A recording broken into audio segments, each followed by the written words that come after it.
गुरु ब्रह्मा गुरु विष्णु गुरुदेव महेश्वर गुरुरेव परमा ब्रह्म तस्मै श्री गुरवे नमः।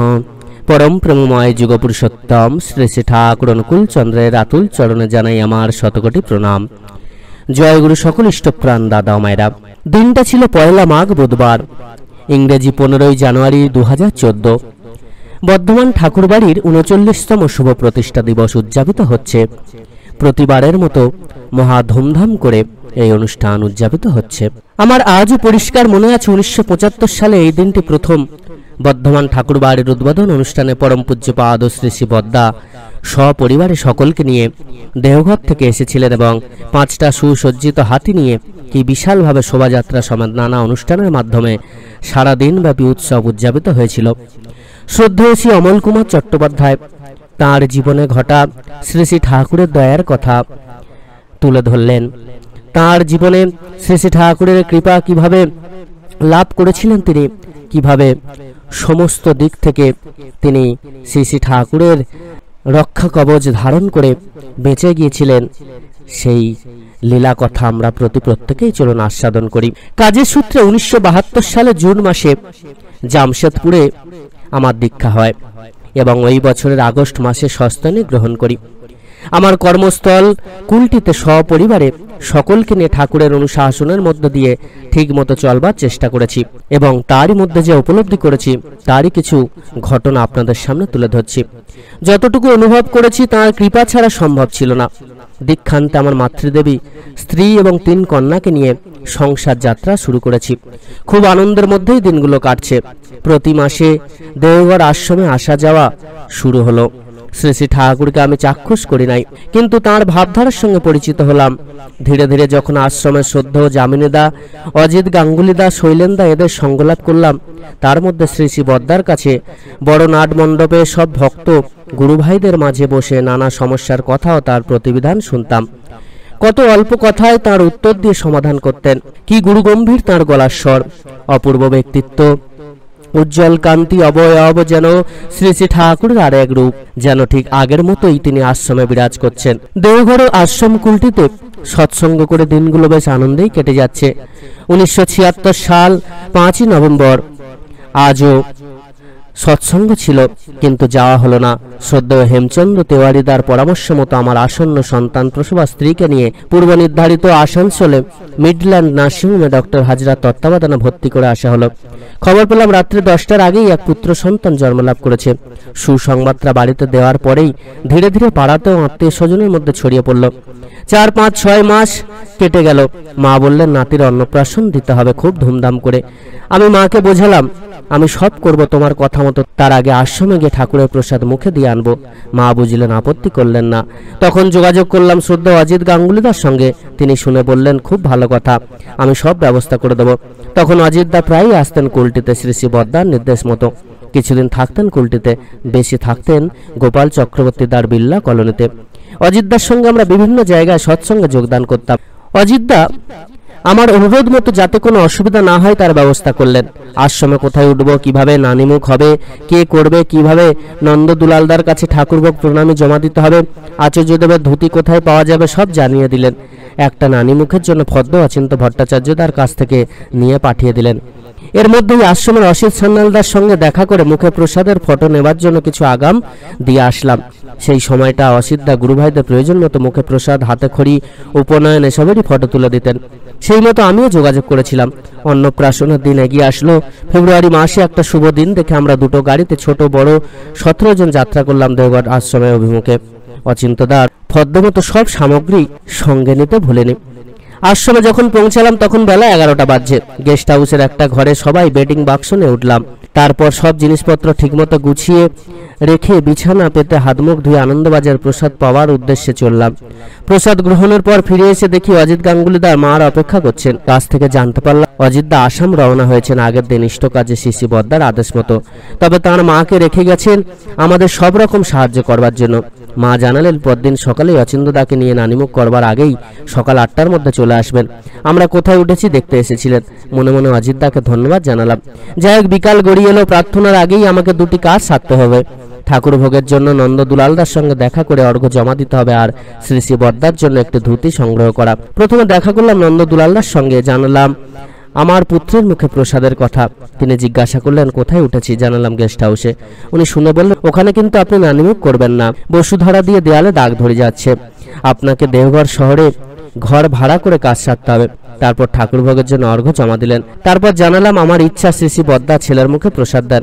নন্দদুলাল্লাহ জানালেন এখন আর বদ্দা দিচ্ছেন না, উনি যে ঋত্বিক দাদাকে আদেশ করবেন তিনিই মুখে ঠাকুর ভোগের প্রসাদ দিয়ে দেবেন। শুনে মনটা খারাপ হয়ে গেল। ভাবলাম যার জন্য এখানে আসা সেটাই হবে না। এরপর দোকানে ধুতির জন্য হাজির হলাম। অজিতদা বলেছিলেন ঠাকুর বাড়ির জন্য মজুদ থাকে আলাদা, সেখানেই আপনি পেয়ে যাবেন। কিন্তু গিয়ে শুনলাম ধুতির স্টক শেষ, 2-3 দিন পরে এসে যাবে। মনটা আমার ভীষণ ধাক্কা খেলো। একটু মাত্র ধুতিও প্রণামে দিতে পারবো না আচার্যদেবকে। গেস্ট হাউসে ফিরে এসে সকলকে নিয়ে সন্ধ্যা প্রার্থনায় যোগ দেওয়ার জন্য বেরিয়ে পড়লাম। মনটা আমার খারাপই ছিল। মা সব শুনে বললেন দেখো এখন কোথায় ঘর ভাড়া করে মুখে প্রসাদ কাজটা সারবি। সন্ধ্যা প্রার্থনা শেষ হলো, সবাই প্রণাম সেরে চলে গেলেন। আমার সঙ্গে যারা এসেছিলেন তাদের বললাম তোমরা গেস্ট হাউসে ফিরে যাও, আমি একটু বাদেই আসছি। প্রার্থনার পর শ্রী শ্রী বদ্দা নাটমণ্ডপে গিয়ে বসলেন। সঙ্গে নন্দদুলালদা আরও কিছু ভক্ত মানুষ বড়দাকে ঘিরে বসে আছেন। আমি দূরে নাটমণ্ডপের একটা খুঁটি ধরে দাঁড়িয়ে আছি, মনে মনে ভাবছি নন্দদুলালদা চলে গেলেই আমি আচার্যদেবকে আমার পুত্রের অন্নপ্রাশনের কথা নিবেদন করব। সবাই প্রণাম সেরে উঠে যাচ্ছেন একে একে, কিন্তু নন্দদুলালদা আর উঠছেন না, আর আমি বলার সুযোগও পাচ্ছি না। কিন্তু শ্রী শ্রী বদ্দা আমাকে লক্ষ্য করেছেন। খানিক বাদেই তিনি হাতছানিতে ডাকলেন। কাছে এগিয়ে যেতে জিজ্ঞাসা করলেন কিরে তুই কিছু বলবি? আমি বললাম আগে আপনাকে কিছু কথা জানাবার ছিল। তিনি বললেন বেশ তো বল না কি বলবি। আচার্যদেবের সঙ্গে এই আমার প্রথম কথা বলা, তার আগে অনেকবার এসেছি, কথা বলা সাহসটুকু হয়নি। পাশে নন্দদুলালদা বসে আছেন, তাঁরই নিষেধ করা কথাগুলি কিভাবে বলবো তাঁর কাছে ভাবছি। এমন সময় তিনি জিজ্ঞাসা করলেন কোথা থেকে আইছিস? উত্তর দিলাম আগে কুলটে থেকে। তিনি বললেন কি বলবি বল। আমি আমার ছেলের মুখে শ্রী শ্রী ঠাকুরের প্রসাদ দেওয়ার জন্য এসেছি। আগামীকাল অন্নপ্রাশনের একটা ভালো দিন আছে। তিনি বেশ তো হবে না, কোথায় উঠেছিস?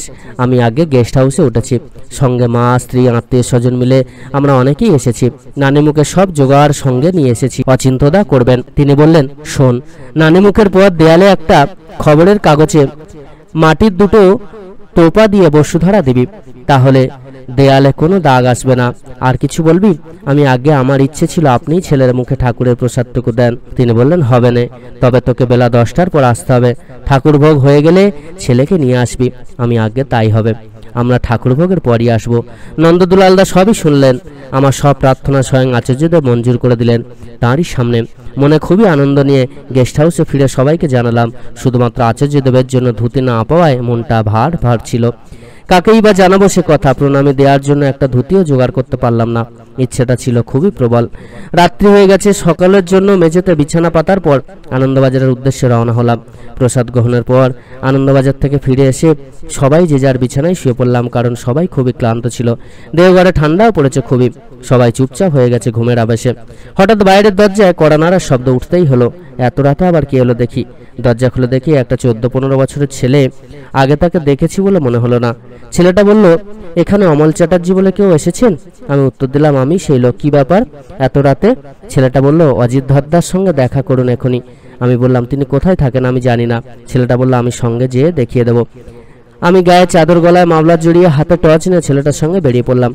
ডিয়ার পার্কের উল্টো দিকে মাঠের মাঝে একটা কোয়ার্টার দেখিয়ে চলে গেল। আমি দরজায় কড়া নাড়তেই ধরদা বেরিয়ে এলেন এবং জিজ্ঞাসা করলেন আপনার একটা আচার্যদেবের জন্য ধুতির দরকার ছিল? উত্তর দিলাম ঠিকই বলেছেন, একটা ধুতির আমার বিশেষ প্রয়োজন ছিল। ধরদা বললেন আমার কাছে একটা আছে, আপনি নিয়ে যান। আমি বললাম আমি পয়সা করি কিছুই নিয়ে আসিনি, কত দিতে হবে? দামটা জানিয়ে ধরদা বললেন আপনার কাজটা তো ভালোভাবে মিটে যাক। ধুতিখানা সঙ্গে নিয়ে ফিরে লেপ ঢাকা দিয়ে শুয়ে চিন্তা করছিলাম কে ছেলেটাকে আমার কাছে পাঠালো, আমার নাম কিভাবে জানলো, ধরদা খবর কিভাবে জানলেন, তারপর কখন ঘুমিয়ে পড়েছি জানি না। ভোরে প্রার্থনা সেরে ফিরে এসে মোটামুটি ভাবে সকলে নানিমুখের জন্য তৈরি হতে লাগলাম। যথাসময়ে অচিন্তদাকে সঙ্গে নিয়ে অজিতদার মা চলে আসলেন। অনুষ্ঠান শুরু হয়ে গেল। নানিমুখ শেষ হওয়ার পর শ্রী শ্রী বদ্দার নির্দেশ মতো দেয়ালে লম্বা করে খবরের কাগজ রেখে বসুধারা দেয়া হলো। শান্তি জল নেওয়ার পর সকলে শ্রী শ্রী বদ্দার গৃহ অভিমুখে রওনা হলাম। যাওয়ার পথে অজিত ধরদার বাড়ি হয়ে ধুতির জন্য যা দেওয়ার মিটিয়ে এগিয়ে চলেছি। ফিনালথ্রপি বিল্ডিং পেরিয়ে বদ্দার বাড়ি ঢুকবো, এমন সময় দেখি অসিত সান্যালদা কুয়ো পাড়ে বসে আছেন। আমাকে দেখে বললেন অমলদা ফটো তোলা হবে না, ফিল্ম পাইনি। 1 মাসের উপর সব স্টুডিও স্ট্রাইক চলছে দেওঘরে, আমার কাছেও কোনো রিল নেই, অনেকেরই তুলতে পারেনি। আপনি প্রসাদ খাওয়ানোর পর ফেরার সময় পয়সাটা নিয়ে যাবেন। মনটা আরও একবার ধাক্কা খেলো। বদ্দার বাড়ির ভিতরে উঠানে সবাই হাজির হলাম। মনে মনে ভাবলাম ছেলের মুখে ঠাকুরের প্রসাদ দেওয়ার কাজটা যেন ভালোভাবে সম্পন্ন হয়। পূজনীয় রাঙা বৌদি বেরিয়ে এলেন, বললেন তোমরা এসে গেছো, একটু দাঁড়াও, ভোগ দেওয়া শুরু হয়েছে। আরও বললেন তোমরা অনেকেই এসেছো, যাবার সময় ঠাকুর ভোগ নিয়ে যাবে, তোমরা সকলে প্রসাদ নিও। এর মধ্যেই ঠাকুর ভোগ দেওয়া শেষ হলো। শিশি বদ্দা বেরিয়ে আসলেন, বারান্দায় মাকে বললেন ছেলেকে নিয়ে আসতে, কারণ নাতিকে নিয়ে মা উঠানেই দাঁড়িয়েছিলেন। মা বারান্দায় উঠে গেলেন, আমিও সঙ্গে এগিয়ে গিয়ে ধুতিখানা দিয়ে প্রণাম করলাম। একে একে আমার সঙ্গে যারা এসেছিলেন সকলে প্রণামী সহ প্রণাম করলেন। রাজেন ব্যানার্জি তার ধুতিখানি নিয়ে ভিতরে রেখে দুটি রেকাবে নিয়ে বেরিয়ে আসলেন। একটিতে প্রসাদ, অন্যটিতে ধান এবং দুর্বা ছিল। শিশি বদ্দা আমার ছেলের মুখে প্রসাদ দিতে দিতে আমার মাকে বললেন, এই ছেলের আবার যখন ছেলে হবে ঠিক এমনইভাবে প্রসাদ খাইয়ে নিয়ে যাবেন। মা আমার দিকে তাকিয়ে বললেন, শুনলি তো বাবা কি বলছেন, আমি হয়তো তখন থাকবো না, তুই এসে সব করবি, মনে থাকে যেন। ইতিমধ্যে পূজনীয়া বড় বৌদি বারান্দায় দিয়ে পাশের ঘরে যাচ্ছিলেন। শিশি বদ্দা বড় বৌদিকে বললেন, কই তুমি তো আশীর্বাদ করলা না? বড় বৌদি এগিয়ে আসতেই রাজেন তার রেকাবিটা নিয়ে আসলেন। বড় বৌদি ধান আর দুর্বানে ছেলের মাথায় ঠেকিয়ে ধরে আশীর্বাদ করলেন। কিছু ধান দুর্বা বারান্দায় পড়ে গেল। আচার্যদেব আমাকে সঙ্গে সঙ্গে বললেন, ওই ধান আর দুর্বাগুলি সব কুড়িয়ে নিয়ে বাড়িতে যত্ন করে রাখবি, সকলেরই মঙ্গল হবে, ভালো থাকবে। প্রতিটি ধান দুর্বা কাগজে মুড়ে সযত্নে আমার আজও রাখা আছে। যে কোনো কাজে মাথায় ঠেকিয়ে যাত্রা করি, আমার বিশ্বাস ওই কাগজের পুড়িয়াতেই রাখা আছে আমাদের ভালো থাকার রক্ষা কবচ। ঠাকুরের প্রসাদ খাওয়ানোর পর বর্দার বাড়ি থেকে সকলকে নিয়ে ফিরছি, তখন তাকিয়ে দেখি অসিদ্ধার হাতে একটা ক্যামেরা আকারে একটু বড়। অসিদ্ধা আমাকে জিজ্ঞাসা করলেন, আপনারা কতজন আছেন, বাইরে আসুন, আর একটা শট আছে, আপনাদের একটা গ্রুপ ফটো তুলব। আমরা সবাই ফিনালথ্রপি অফিসের সামনে দাঁড়ালাম। সবাইকে ঠিকমতো সাজিয়ে অসিদ্ধার ফটো নেওয়া শেষ হলো। আমি প্রশ্ন করলাম, কি ব্যাপার অসিদ্ধা, আপনি বললেন ফিল্ম পাইনি, ফটো হবে না? অসিদ্ধা উত্তর দিলেন, আপনার ভাগ্যে আছে তাই হলো। তারপর বলতে লাগলেন, আপনি তো ঠাকুরের প্রসাদ খাওয়াতে ভিতরে ঢুকলেন সকলকে নিয়ে, আমি কুয়োপাড়ে বসে আছি, দেখি কেড়িদা রিক্সা থেকে সুটকেস বেডিং নিয়ে নামছেন, কাঁধে একটা ক্যামেরা। দেরি না করে ছুটে গিয়ে কাঁধ থেকে ক্যামেরাটা নিয়ে বর্দার বাড়িতে ঢুকেই দেখি বর্দা আপনার ছেলের মুখের প্রসাদ দিচ্ছেন। ছবিটা তুললাম। তারপর দেখি বড় বৌদি ছেলেকে আশীর্বাদ করছেন, সেটাও তুললাম। আর দেখছি একটা শট নিয়েই রিলটা শেষ হবে। আপনাদের সকলের গ্রুপ ফটো তুলতে তাই ফিনালথ্রপির সামনে এলাম। যাই হোক, আপনার ছবি পেতে একটু দেরি হবে, কারণ ওয়াশ করতে কলকাতা পাঠানো হবে। কেড়িদা এখন আশ্রমে থাকছেন, চিন্তার কিছু নাই। আসবার সময় রাঙা বৌদির দেয়া ঠাকুরের প্রসাদ দুটি বড় টিফিন কেড়িয়ায় নিয়ে আসতে ভুলে নেই। গেস্ট হাউসে ফিরে হাত মুখ ধুয়ে সকলে প্রথমে প্রসাদ গ্রহণ করলাম। সে যে কি স্বাদ ছিল আজও ভুলে নেই, মনে হলো ঠিক অমৃতের মতো। টিফিন কেড়িয়া দুটো ভালো করে ধুয়ে মেঝে শিশি বদ্দার বাড়িতে রেখে এলাম। পূজনীয়া রাঙা বৌদিকে জানালাম আমরা সবাই খুব তৃপ্তি করে প্রসাদ খেয়েছি। খুব খুশি হলেন তিনি। প্রসাদ নেওয়ার পর ঠাকুর প্রণাম সেরে এবার ফেরার পালা। ফেরার সময় কেবলই ভাবছিলাম মনে মনে, যা চেয়েছিলাম কাঁটায় কাঁটায় তার কৃপায় সবই পূরণ হয়েছে। বাঁধা ছিল নিশ্চয়ই, তবে তিনি সব বাঁধাকে সরিয়ে পথ করে দিয়েছেন। তাই তো তাঁর আরেক নাম দয়াল ঠাকুর।